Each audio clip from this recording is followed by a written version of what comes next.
they function like giant sponges in many ways. They soak up and retain huge amounts of soil moisture. And so it's not that simple. And really, in terms of fuel, it's really about small diameter material, branches, twigs, pine needles, grasses.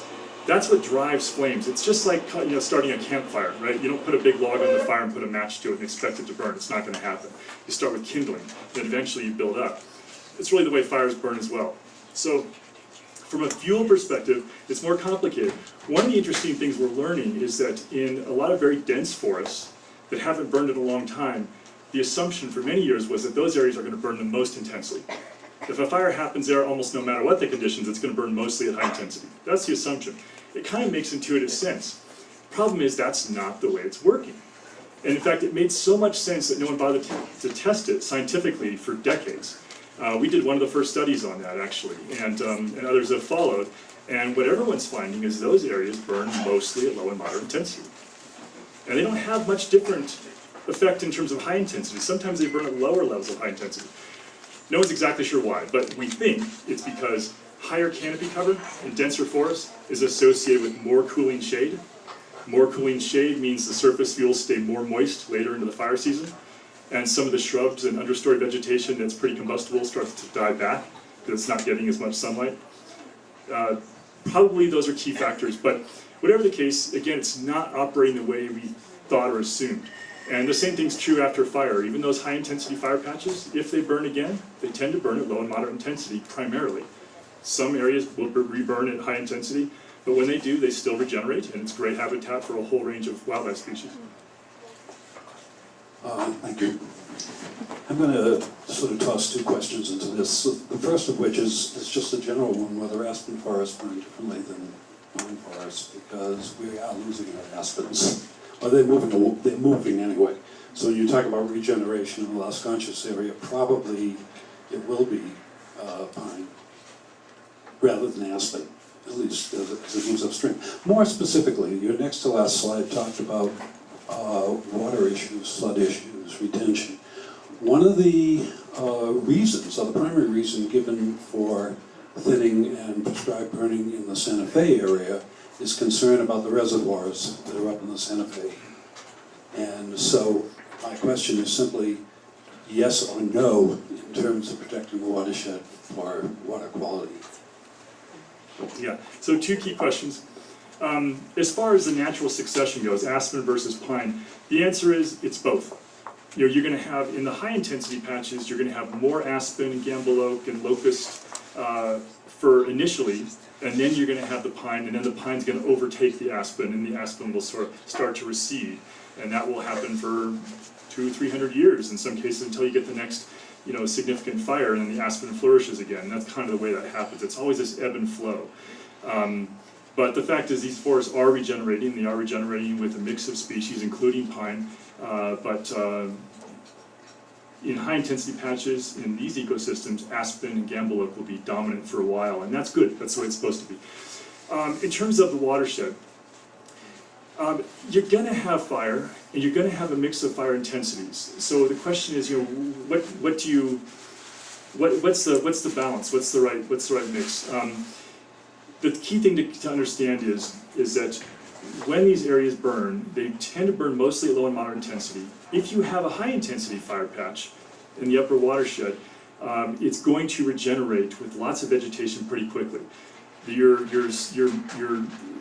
time period for a slightly higher level of flooding or sedimentation is in the first 6 months, generally, mostly in the first 6 months after the fire occurs. And so it's a pretty narrow window. After that, grasses grow in, shrubs grow in, aspen, oak, lots of things grow in. They stabilize the soils, and they soak up moisture as well when the rains come. So do you actually gain anything in terms of preventing sedimentation or preventing watershed impacts or improving water quality if you thin those areas every 15 years, for example? I would say no, you don't, and a couple of reasons. Number one, because of the low frequency of fire, and because of the very low probability of a thinned area encountering fire within that effectiveness period, and therefore the need to thin again, every 15 years. For a couple hundred years, honestly, to even get to 50-50 chance in many areas.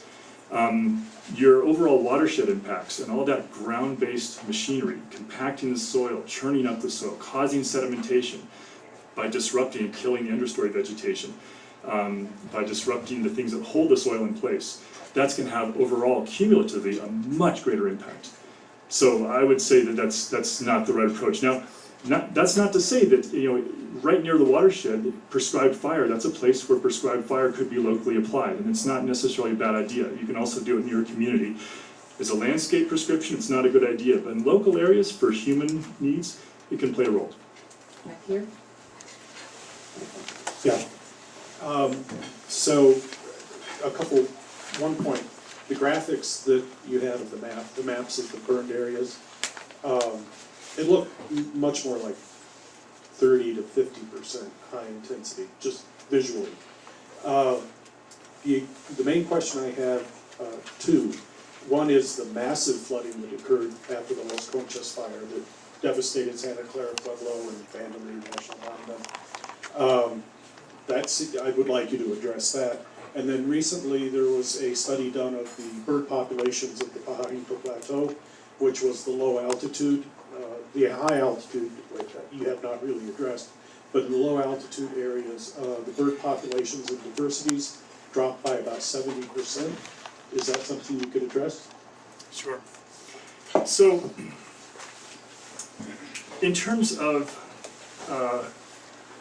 flooding, again, you're going to have, especially in a region where you've got monsoonal precipitation and sometimes heavy precipitation. Flooding is a thing that's going to happen without regard to fire. Fire can increase that flow, but again, it's pretty temporary.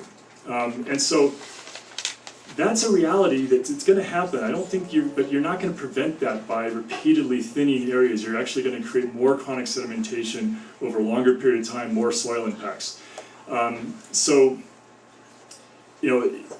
There are going to be occasional areas where you're going to have those larger high-intensity fire patches, but they're incredibly rare at the landscape scale across time and space.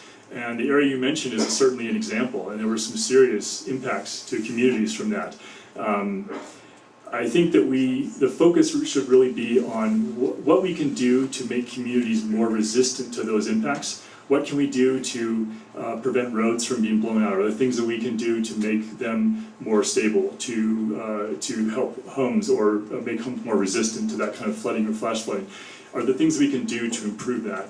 I think that's going to be a better conversation than trying to prevent fire or high-intensity fire at the landscape scale, which is, on balance, going to have much more intense impacts in terms of sedimentation, erosion, but also in terms of flooding. I'm sorry, what was your first question again? I answered your second one first. The biodiversity, Yeah. diminishment. Thank you. So, I don't know which study you're referring to, I'd like to look at it, but what we see in the vast majority of studies, and we have literally hundreds of these studies summarized in the book, that's title is here. The vast majority of studies is that diversity in general and abundance, but especially birds, is that it tends to go up in fire areas relative to what it was before the fire. Diversity increases and abundance typically increases. And so the saying goes, pyrodiversity begets biodiversity. And that's really what it's about. You get that whole mix of habitat types, and you can only really get that with fire. So I don't know why that particular area had lower levels. You may get that in localized areas. That's always certainly a possibility. But at the landscape scale, generally, the result is very much the opposite. One thing I will say, and this I have seen in some studies, and I don't know, maybe afterwards we can talk and I can look into that exact study, but I have seen this in some studies. If they come in too soon after fire, you won't see necessarily that range of effects, because it takes a little bit of time for some of that understory vegetation to develop. It takes time for some of the birds to colonize that post-fire habitat. So at 1 year post-fire, you're not going to see the same thing as if you see it 3 or 4 or 5 years post-fire. So sometimes people come in just a little bit too early and you're not seeing the wealth of post-fire habitat that happens. Thank you, that was an excellent talk. I was really happy to hear you talk about it. Closer to his face. I was really happy to hear you talk about the fire up in the hay mess and how it's regenerating, because I've heard horror stories about how the soil is sterilized. And I go up there and I get totally torn apart by the locusts because it's coming back to the bed. I live out in the village of Cañada de los Alamos, and we have a major fire issue out there. One because the road only comes in from the windward side. We have one road coming in, and we have a lot of wildland interface. And one of the things I've seen is places where we've thinned and stopped up the drainages with brush, is the grasslands tend to come back, and at least in the 10 years we've been doing it out there, seems to be a lot less erosion, and the rocks in general seem to be a lot wetter. And I just wonder if you could speak to that, and also about just about treating those wildlands that interface with private property, which is a huge area of conflict for us. And so many of these issues they're kind of deep emotional issues. In addition to, there is some science to understanding it, and there's rarely an easy answer to anything. I'm wondering if you could just speak to that, you know,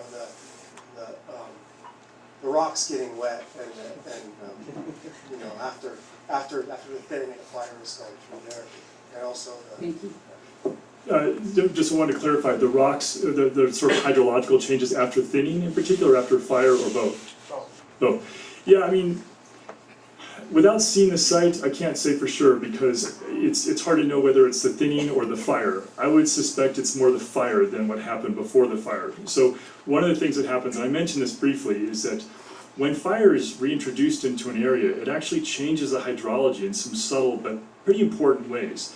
And one of the things that happens in areas where it burns a little hotter and kills more of the trees, you actually get, because of the vegetation that thrives and flourishes after that high-intensity fire patch, you actually get sort of quasi-wetland effect.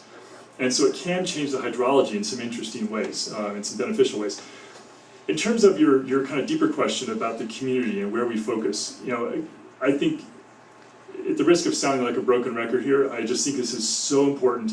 We know how to protect homes, and we know how to protect communities, we know how to protect lives from wildland fire.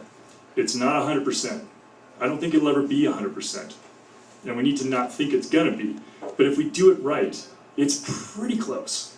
And I'll take those odds. You know, I mean, the home my wife and I own was in the middle of a wildland fire last year.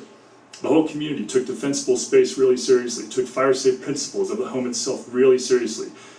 Ember-proof vents, rain gutter guards, fire-resistant roofing, you know, no stacks of newspaper 6 foot tall next to an exterior wall, you know, and there's none of those no-nos, and an annual defensible space every single year.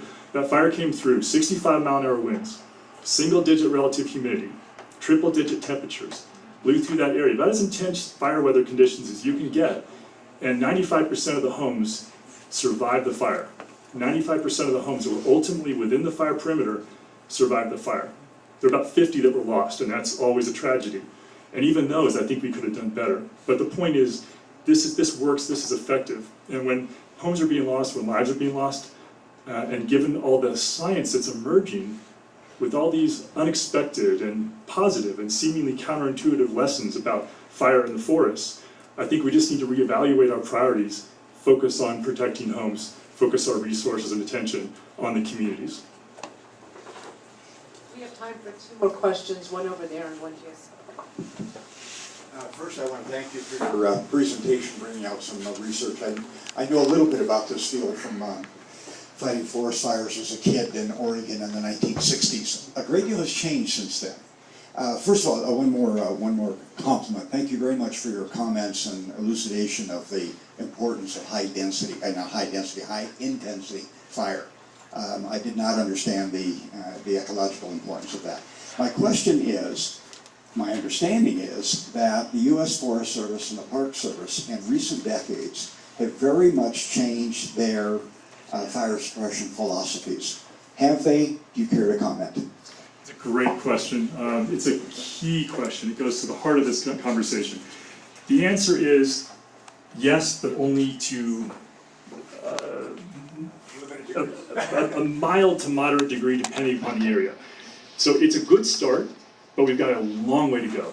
So bottom line is this, basically the question goes to how much are we doing more managed wildland fire? That's the term. It's also called wildland fire use. And basically what that means is when you got a lightning strike out in the forest that's not next to a community, then you make the decision for resource benefit to let that burn, recognizing we need more fire in the forest, and if you get some mix of intensities, that's a good thing.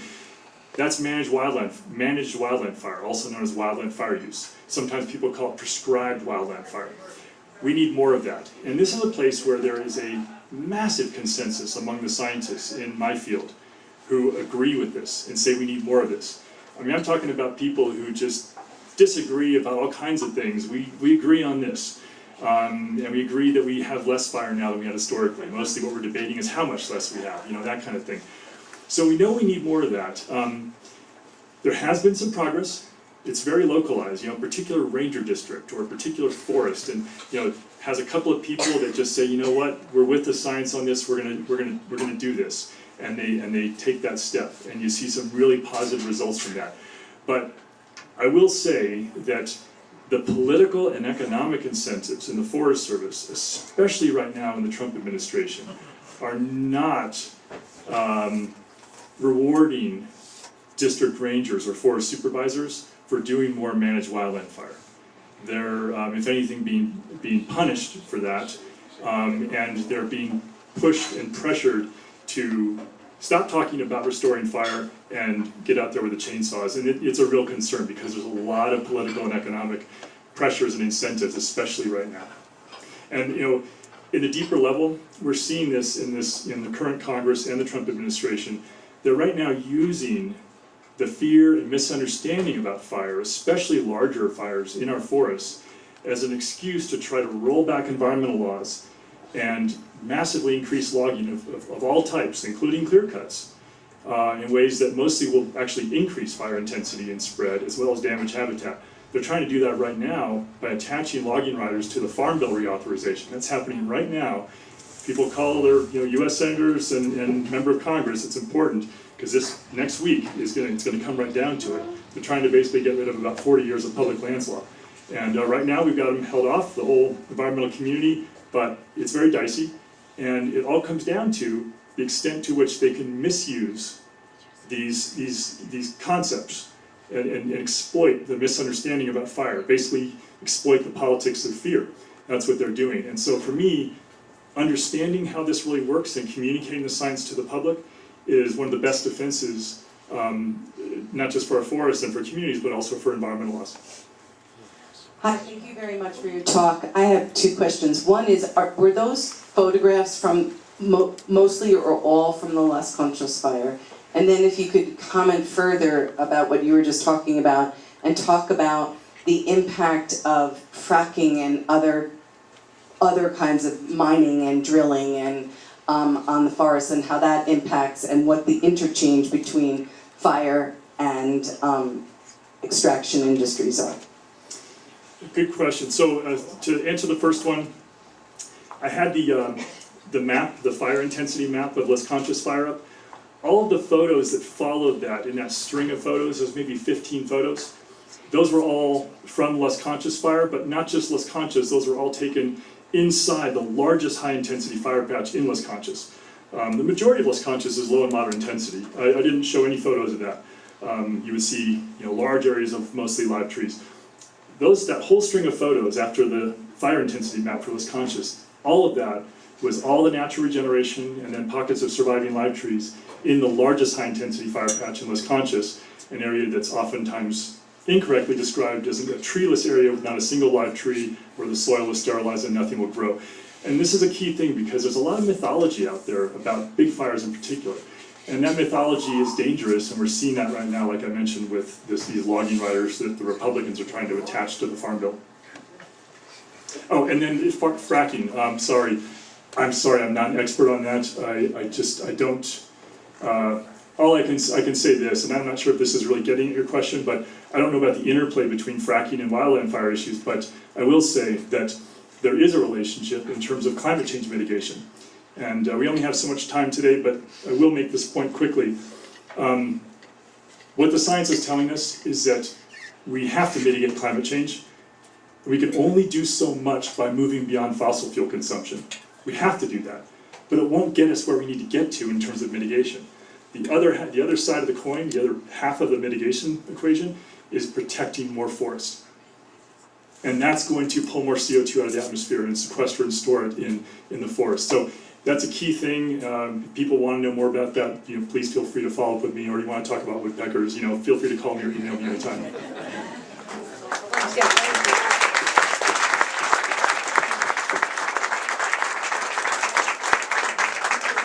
Dr. Hanson will be here if anybody has any questions afterwards.